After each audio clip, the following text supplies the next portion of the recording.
খাতা কলম বই নিয়ে তাড়াতাড়ি পড়তে বসে যাও। আজকে আমরা সপ্তম শ্রেণীর মূলদ ও অমূলদ সংখ্যার অধ্যায়ের যে দশমিক ভগ্নাংশ আসন্ন মান কিভাবে বের করা হয় তা শিখবে। দশমিক ভগ্নাংশ আসন্ন মান বের করার জন্য তোমাদের কয়েকটি টেকনিক অবলম্বন করতে হবে এবং একটু কষ্ট হবে। চলো আমরা কথা না বাড়ি শুরু করা যাক কিভাবে আসন্ন মানটা নির্ণয় করবে। দেখো আমরা তোমাদের পাঠ্য বইয়ের যে উদাহরণ অঙ্কটি এখন করব। তোমরা অনেকে এই জায়গায় বুঝবে না কিভাবে এই অঙ্কটি করতে হবে। আমরা কি করব, দেখো 3 দশমিক পর্যন্ত আসন্ন মান বের করো। এই সংখ্যাটির কোন সংখ্যাটি? 9.253। এই সংখ্যাটির 3 দশমিক স্থান পর্যন্ত আমরা আসন্ন মান বের করব। ঠিক আছে, আমাদেরকে আসন্ন মান বের করতে হলে যত দশমিক স্থান পর্যন্ত আসন্ন মান বের করতে বলবে তোমরা 1 দশমিক বাড়তি করে বের করবে। ঠিক আছে, আমাদেরকে 3 দশমিক স্থান পর্যন্ত আসন্ন মান বের করতে বলছে, আমরা 4 দশমিক স্থান পর্যন্ত আসন্ন মান বের করব। কেন আসন্ন মান বের করবে 4 দশমিক স্থান পর্যন্ত আমি তোমাদেরকে পরে বলতেছি, আগে আমরা অঙ্কটা কমপ্লিট করি। ঠিক আছে, চলো শুরু করে যাক। 9.253 আমরা সংখ্যাটি প্রথমে উঠালাম।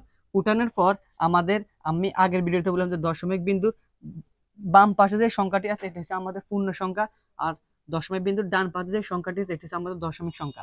এখন আমাদেরকে 3 দশমিক স্থান পর্যন্ত আসন্ন মান নির্ণয় করতে বলেছে। যখন 3 দশমিক স্থান পর্যন্ত আসন্ন মান নির্ণয় করবে তখন আমরা 4 দশমিক স্থান পর্যন্ত আসন্ন মান নির্ণয় করব। তাহলে সেটা কিভাবে? দেখো আমাদের দশমিক বিন্দুর পরের সংখ্যাগুলি কিভাবে তুমি ধরবে যে কত দশমিক। দেখো এটা হচ্ছে দশমিক, আর এটা কল্পনা পরে করো, এটা হচ্ছে দশমিক বিন্দু আর এটা হচ্ছে পূর্ণ সংখ্যা বামপা সংখ্যাটা। এখন দশমিক সংখ্যা হচ্ছে কোনটা? এটা। তাহলে আমাদের কত দশমিক বলতে 3 দশমিক। তাহলে আমরা কি করব, জোড়ায় জোড়ায় তাদের উপর দাগ চিহ্ন দিয়ে দিই 1 দশমিক। ঠিক আছে, পরে এখন আমাদের আলাদা একটা অঙ্ক আছে, এটার জন্য একটা শূন্য নিতে হবে 2 দশমিক। ঠিক আছে, আমাদের বলছে 3 দশমিক পর্যন্ত এই একটা 3 দশমিক। ঠিক আছে, 3 দশমিক বললে তোমরা 4 দশমিক পর্যন্ত নির্ণয় করবে। কেন নির্ণয় করবে সেটা পরে বলতেছি, অঙ্কটা কমপ্লিট করি। এই হচ্ছে 4 দশমিক। ঠিক আছে, দেখো আমাদের 1 দশমিক 2 দশমিক 3 দশমিক শেষ। আমরা এক দশমিক বাড়তে নির্ণয় করবে, কেন করবে সেটা পরে বলতেছি। তাহলে আবার বলতেছি দশমিক বিন্দু এটা আমাদের বলছে 3 দশমিক স্থান পর্যন্ত। তাহলে এ দিয়ে দশমিক বিন্দুগুলো তুমি কিভাবে ধরবে? জোড়া জোড়া দশমিক বিন্দুগুলো ধরবে। তাহলে 1 দশমিক হলো 2 দশমিক, এখানে 3 আছে কিন্তু একটা শূন্য দিয়ে ওটা যে জোড়া করতে হবে 3 দশমিক 4 দশমিক, কারণ এটা পাশে যদি তুমি একটা শূন্য দাও তাহলে অঙ্ক মানে কোনো পরিবর্তন হবে না। এখন আমরা শুরু করি। ঠিক আছে, দেখো তাহলে আমরা আগে তিনের তিনের মধ্যে দিই। তিনে দেখো 1 মানে হচ্ছে 1, 2 মানে হচ্ছে 4, 3 মানে হচ্ছে 9, 4 মানে হচ্ছে 16, 5 মানে হচ্ছে 25। তাহলে দেখো আমরা কোন কোনটা নিতে পারি। আমাদের আছে 9 পর্যন্ত, তাহলে আমরা 3 নিব। তাহলে 3 মানে কত হবে? 9, 3 নিব। ঠিক আছে, 3 মানে হচ্ছে 9। এখন আমরা বিয়োগ করে দিই, বিয়োগ করে দেওয়ার পর শূন্য আসবে। আমরা এটাকে ডাবল করতে হবে, এই যে এটাকে ডাবল করলে হবে 6, 3 এর ডাবল হবে কত? 6। ঠিক আছে,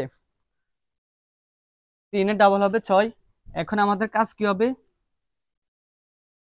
এখানে যে দশমিক আছে এই দশমিক আমরা এখানে নামাবো না, দশমিককে আমরা এই পাশে দিয়ে দিব। এই জায়গায় দশমিক নামবে না। ঠিক আছে, পরে কে দুই সংখ্যা নামাবো 25। দেখো 25 এর কাছে 6 কবার যায়? একবার। এখানে যদি আমরা একবার দিই তাহলে 61 হয়ে যাবে, শূন্য দিলে 60 হয়ে যাবে, তার মানে যায় না। আমরা এখানে একটা শূন্য দিই। ঠিক আছে, তারপর আমরা এখানে দুইটা সংখ্যা নামাই। আমরা এখানে একটা যেহেতু শূন্য দিয়ে দিলাম, এখানে একটা শূন্য দিয়ে দাও। এখানে দুইটা সংখ্যা নামাবো, 30 নামালাম আমরা। দেখো এখন এখানে কয়বার যায়? তার মানে হচ্ছে 60 2530 এর কাছে কয়বার যাবে? 60 2530 এর কাছে যাবে। আমরা 4 দিয়ে দেখি, 4 যদি 4 দিয়ে দেখি তাহলে আমরা গুণ করে দেখি। দেখো এখানে 604 মানে হচ্ছে আবার 4, 600 তো 4 কে আবার 4 দ্বারা গুণ করতে হবে। তাহলে দেখো কত আসে, 4 4 কত? 16, 16 6, বাকি থাকে 1, 4 1 4 1, 4 4 24, 24 এর 1 কেছে। ঠিক আছে 24। তাহলে আমাদের যাবে কবার? 4 বার যাবে। এখানে 4 পাশে তো হবে, এখানে 4 পাশে কত হচ্ছে? 24 1 5 6। দেখো তাহলে আমরা যদি এটাকে বিয়োগ করি তাহলে আসবে কত?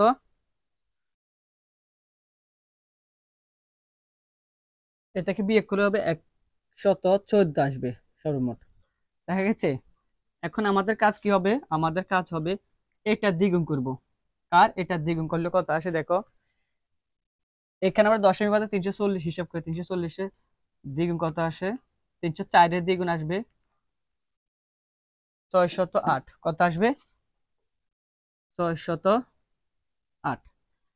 এখন আমরা 608 এর কাছে ভাগ যাবে না, আমরা দুইটা সংখ্যা উপর থেকে নামালাম। দেখো এখন 608 এটার কাছে কয়বার যায় আমরা দেখি।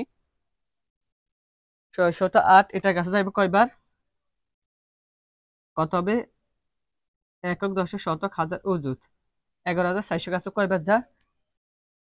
দেখো তাহলে আমাদের 11,400 কাছে একবার যাবে। যদি আমরা একবার দিই তাহলে 6,800।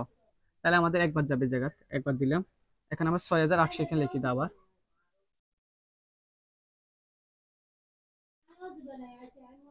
দেখো এখন আমরা বিয়োগ করে দিই। আমাদের বিয়োগ করার পর কত হবে? 9 হবে, 1 হবে, তারপরে যে হবে 3 হবে, 5 হবে। তাহলে তার হবে 5,319 হবে। দেখো তার মানে হচ্ছে আমরা আবার এটা দ্বিগুণ করবো। এটা দ্বিগুণ করলে কত আসে দেখো। এটা দ্বিগুণ করলে হবে 3,0,4,1। তাহলে এব 60। এটা দ্বিগুণ আসবে 60 এবং 82 আসবে। ঠিক আছে, 60 এবং 82। তাহলে আমাদের উপর দুইটা সংখ্যা আছে, এই দুইটা সংখ্যা আমরা নিলাম। এখানে নেওয়ার পর এখন কয়বার যাবে? আমাদের 8 বার যাবে সর্বোচ্চ। ঠিক আছে, আমরা করে দেখবো 8 বার যাবে। 8 বার যাওয়ার পর এখন আমাদের কত হবে? 48 হবে। আর যখন আমরা 8 দিয়ে গুণ দেবে তখন এই সংখ্যাটি হবে 63, 24। বিয়োগ করে দাও। বিয়োগ করে দেওয়ার পর লাস্টে আমাদের 6 হবে, 7 হবে, 6 হবে, 7 হবে, 2 হবে, 5 হবে। তোমরা বিয়োগ করে দেখো এত এত আসে কিনা, দেখবে বিয়োগ করলে লাস্ট পর্যন্ত আমাদের এত আসবে। ঠিক আছে, এখন দেখো এই যে আমি তোমাদেরকে বললাম 4.স্থান পর্যন্ত, 3.স্থান পর্যন্ত আসন্ন মান নির্ণয় করতে বললে আমরা 4.স্থান পর্যন্ত আসন্ন মান নির্ণয় করবো। তাহলে সেটা কেন করব? দেখো আমাদের বলছে 3.স্থান পর্যন্ত আসন্ন মান নির্ণয় করতে। এখন আমরা দেখো আমরা এই সংখ্যাটির তাহলে বর্গমূল কত হবে? এটা হবে, তো মোট হবে এটা। ঠিক আছে,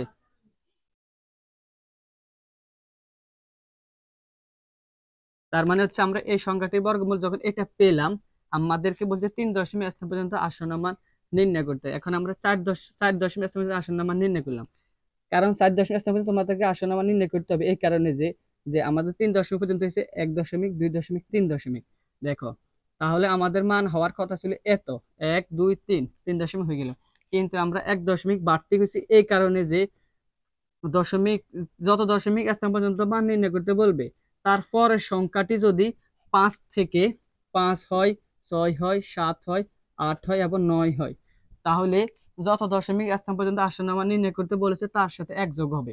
তাহলে দেখো আমাদের 1 দশমিক, 2 দশমিক, 3 দশমিক স্থান পর্যন্ত আসন্ন মান নির্ণয় করতে বলেছে এবং এরপর সংখ্যা থেকে 8। তাহলে 8 থাকলে আমরা এটার সাথে এক যোগ করতে হবে।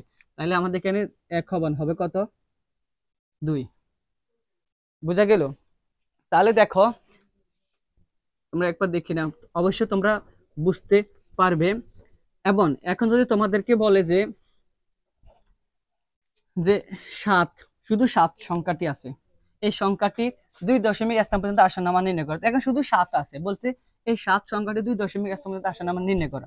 তখন তোমাদের কাজ হবে কি, এটাকে দশমিকে নিয়ে নিবে। তাহলে এটা পূর্ণ সংখ্যা হয়ে গেছে। 7টা পূর্ণ সংখ্যা, এখন এই দিয়ে তোমাকে দশমিক সংখ্যা বসানো লাগবে।